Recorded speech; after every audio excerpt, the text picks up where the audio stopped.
মেয়ে কি করতেছো তুমি জানো না? মেয়ে স্কুলে পড়তেছে, সেখানে কি করতেছে? তুমি মোবাইল হাতে তুলে দিছো। তুমি বলো যে আমার আমার মেয়ে তো মোবাইল না দেখে খাবার খায় না, আমার মেয়ে তো মোবাইল না দেখে ঘুমায় না, আমার মেয়ে তো মোবাইল না দেখে খাবার খায় না।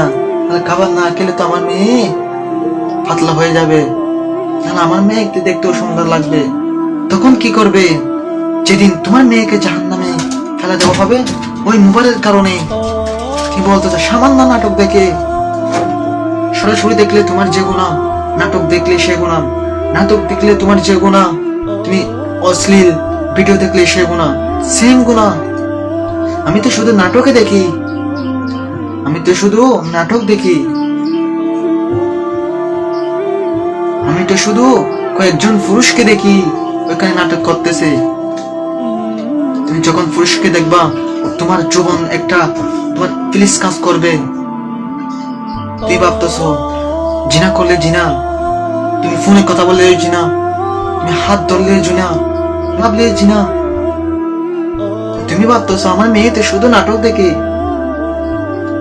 আমার মেয়েতে শুধু গান দেখে, আমার মেয়েটা টিকটক দেখে। একটু খাবার খাওয়ার জন্য আর মেয়েকে একটু মোবাইল দিই নাটক দেখার জন্য, টিকটক দেখার জন্য। সে নাটক, সে টিকটক জাহান্নামের কারণ হয়ে উঠবে। তখন কি আপনার মেয়েকে বাঁচাতে পারবেন?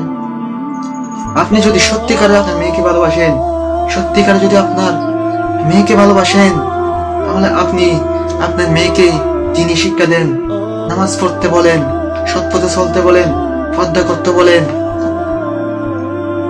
আপনার মেয়ে তো এখন নাটক দেখে দেখে দেখে কাপড় পরতে শিখে, আপনার মেয়ে তো এখন সিরিয়াল থেকে দেখে দেখে মার সাথে কিভাবে উচ্চস্বরে কথা বলে এটা শিখে, আপনার মেয়ে তো এখন সিরিয়াল থেকে দেখে দেখে কিভাবে চুল বাঁধতে হয়, কিভাবে চুল বাঁধতে হয় এটা শিখে, আপনার মেয়ে তো এখন নাটক দেখে দেখে দেখে কিভাবে রিলেশনে পড়তে হয়, কিভাবে রিলেশন করতে হয় এটা দেখে, আপনার মেয়ে তো এখন টিকটক থেকে দেখে দেখে মায়ের সাথে কিভাবে উঁচু আওয়াজে কথা বলে এটা শিখে, মেয়ে তো এখন কিভাবে অন্যজনের সাথে কথা বলে এটা শিখে, আপনার মেয়ে তো এখন কিভাবে অন্য ছেলের সাথে কথা বলা যায় এটা শিখে।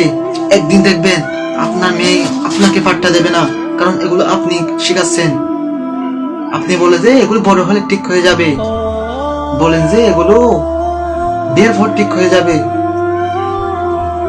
এটার জন্য দায়ী আপনি, কারণ আপনি অভ্যাস করতেছেন আমার মেয়ে একটু মোবাইল না দেখে খাবার খায় না, আমার মেয়ে তো মোবাইল না দেখলে ঘুমায় না, তার জন্য তুমি মোবাইল দেখাচ্ছেন, তার জন্য তো আপনি দায়ী।